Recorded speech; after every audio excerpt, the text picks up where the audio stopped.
Some folks put much reliance on politics and science. There's only one hero for me. It's praise we should be roaring, a man who thought of pouring the first boiling water onto tea.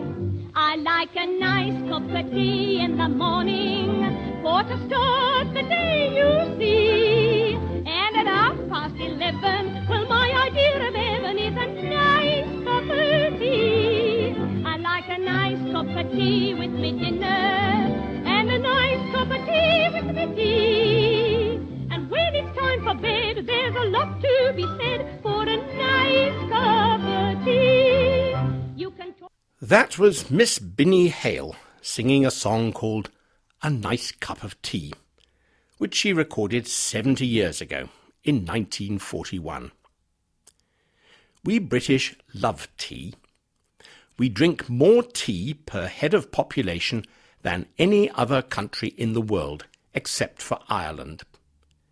If you go to the Tea Council website, you will see a counter at the top of the page which shows how many cups of tea we have drunk so far today. By the end of the day, the counter will reach 165 million. That is 3 cups of tea per person per day. Coffee has become more popular in Britain in recent years, but even today we drink more than twice as much tea as coffee. However, tea drinking is not an old tradition in Britain. We made our first cup of tea sometime in the middle of the 17th century. We found that we liked it, that it refreshed us and made us strong and happy, and we have continued drinking tea ever since. In the 19th century, tea became popular among working-class people, and it has remained the favourite drink of ordinary British people ever since. And it is well known that the Queen likes a nice cup of tea as well. Tea drinking has a much longer history in China, where people have drunk tea for thousands of years. But British tea is not pale and delicate like tea in China. It has a rich brown colour and a strong taste. Nearly everyone in Britain puts milk in their tea, and about 1/3 of people add sugar to make the tea sweet. Yuck, I cannot stand tea with sugar. It is well known that no one outside Britain knows how to make tea properly. When we British go on holiday in, for example, France or Spain, and we ask for a cup of tea in a hotel or cafe, the waiter brings us a cup of lukewarm water and a tea bag on the end of a piece of string.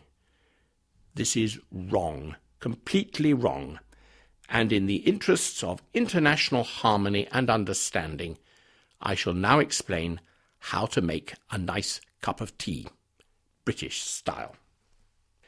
First, you put some water in a kettle and put it on the stove to boil.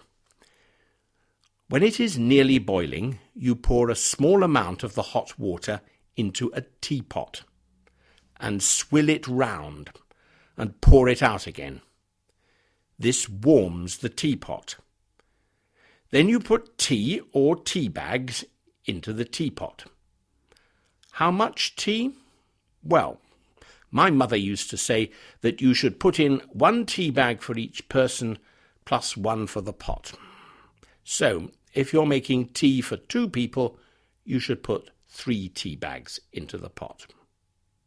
Then you pour boiling water onto the tea and let the tea stand for about 3 minutes. If you have milk in your tea, put the milk in the cup first and pour the tea onto the milk, not the other way round. After you have poured the tea and offered sugar to those strange people who like sweet tea, you should pour some more boiling water into the teapot. Why? Because the one thing which is nicer than a nice cup of tea is another nice cup of tea.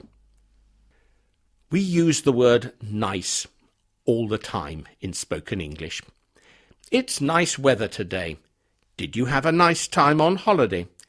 It was so nice of you to come and visit us. Did you meet Jane's mother? She's such a nice person. Please sit down. I'll make us a nice cup of tea. In fact, nice is probably the most overused word in the English language. We use it so much that it has become almost meaningless. It is a good idea to find other words to use instead of nice, if you can. Did you notice something else about the song at the beginning of the podcast? I'm talking about the names of different meals. At 11:30, my idea of heaven is a nice cup of tea, sings Binny. We have a special English word for a snack in the middle of the morning, which you will hear sometimes, though it is now a bit old-fashioned. Elevenses, because, of course, we have our snack at about 11 o'clock. After elevenses, Binny has her next cup of tea with her dinner. Until perhaps 30 years ago, most working people in Britain had their main meal in the middle of the day. They called it dinner, and many older people still do. Later in the day, people had a light meal at 5 or 6 o'clock, and they called it tea. And, like Binny, they had a cup of tea with their tea. Today, most people have a light meal in the middle of the day, perhaps a sandwich and an apple, which they eat at their desk in the office. We call this meal lunch.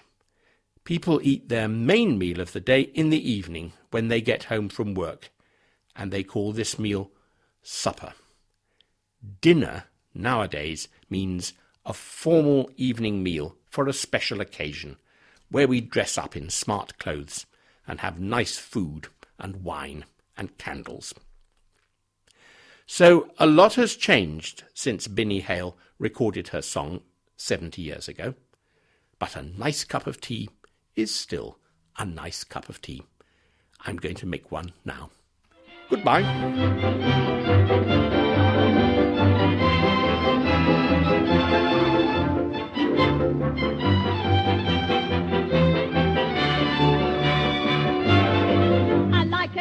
Cup of tea with me dinner, and a nice cup of tea with me tea. And when it's getting late, almost anything can wait.